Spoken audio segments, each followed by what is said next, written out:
So as I was saying, that the difference between the two-dimensional world of the mythical consciousness structure and the two-dimensional world of the post-World War II shopping mall society is that the mythical world was a world of meaning and significance. The mythical landscape is a landscape of archetypal images that form the Platonic ideas, or to use Deleuze's word, the intensities, the ideas that are then realized through the production of cultural artifacts, through buildings and books and sculptures and works of art.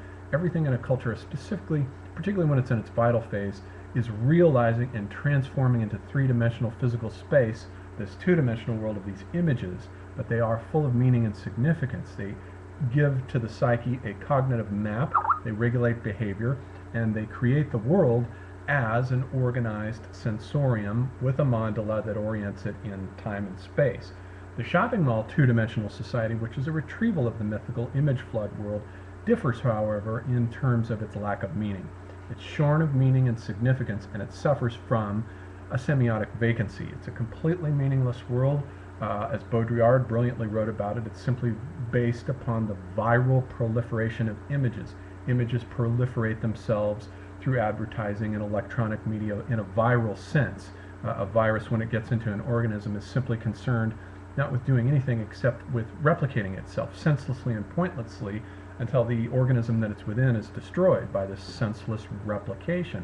And so this was Baudrillard's critique of this Americanized consumer flat simulacra society that is based on the viral repetition of these meaningless images. And this kind of semiotic vacancy produces, I think, atrocious acts of violence, such as the Columbine kids, I think, who were motivated by this semiotic vacancy to create this act of violence. They were raised in the suburbs in Littleton, flat two-dimensional suburbs without meaning, and they weren't getting any meaning from their schools or their parents or their peers. So they did the best they could. They tried to erect their own system of meaning and to create their own foundational act of violence. I've written more about this in my upcoming book on the Age of Catastrophes. They tried to create their own foundational act of violence because most world religions, that is to say most systems of meaning, are brought into being as the result of a founding act of primordial violence. Christianity comes into being with the murder of Christ. Judaism comes into being with Abraham's sacrifice of his son, with the violent conquests of the Hebrews going through Palestine, conquering wherever they go, beginning with Joshua and the conquest of Jericho.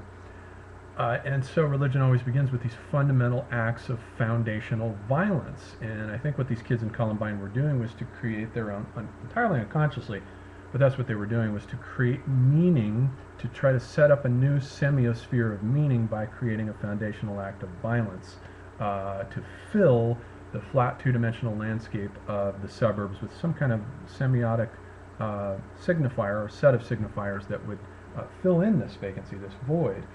And so the landscape that we find ourselves in now, in contrast to the two-dimensional world of the mythical consciousness structure, is flat.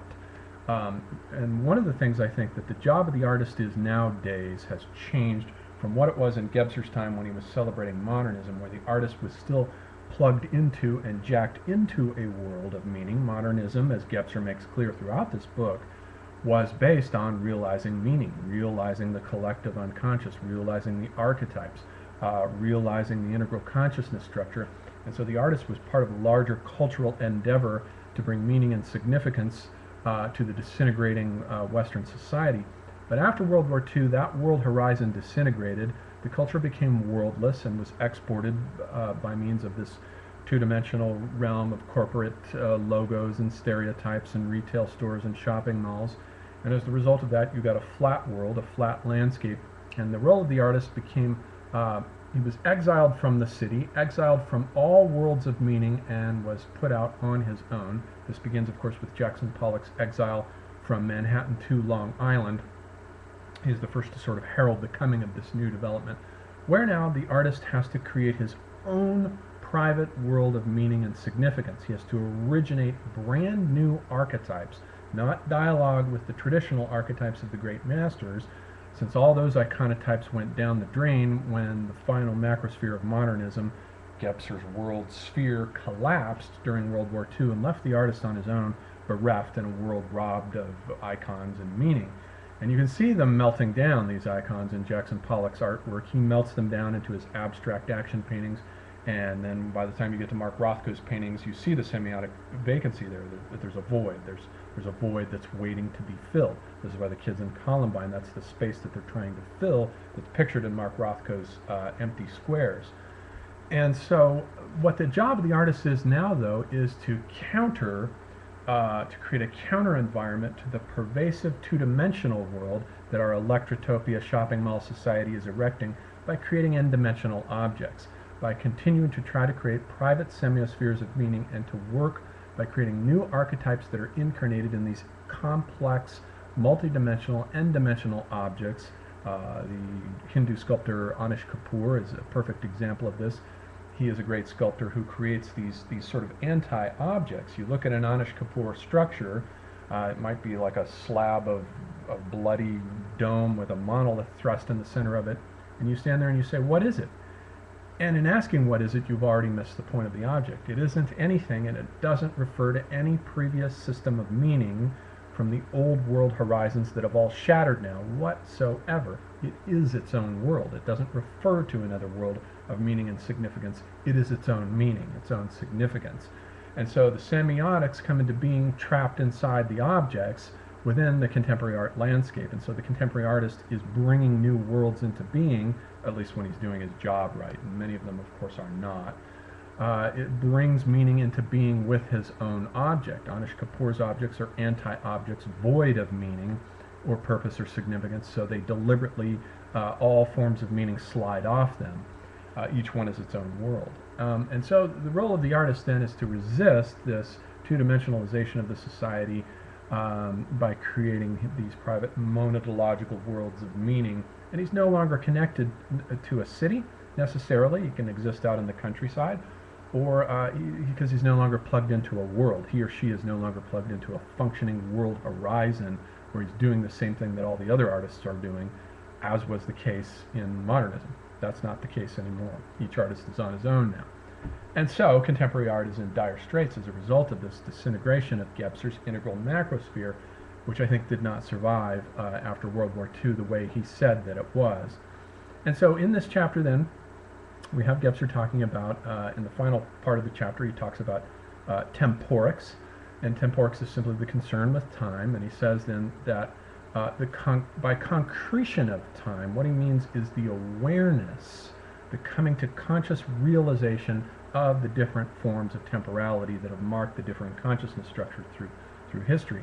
With the archaic consciousness structure, we have a pre-temporal, because the archaic is not in time, it generates time, it's inceptual, it generates all the other temporalities, and it's ever present. Then in the mythical, we have timelessness. Then in the magical, we have timelessness. In the mythical, we have the two-dimensional polaristic cycle. In the mental consciousness structure, we have the three-dimensional time, past, present, future.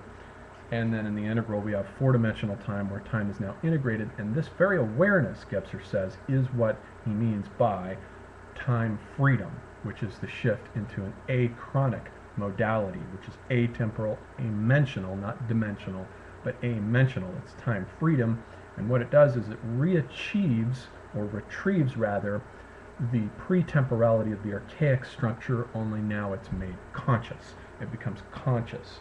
And so in the spiritual world of the integral consciousness structure, we have the integration of the other consciousness structures and the other modes of temporality coming into conscious awareness, and that itself shifts them into a concretion, a process of concretion, which is to say, becoming aware of them.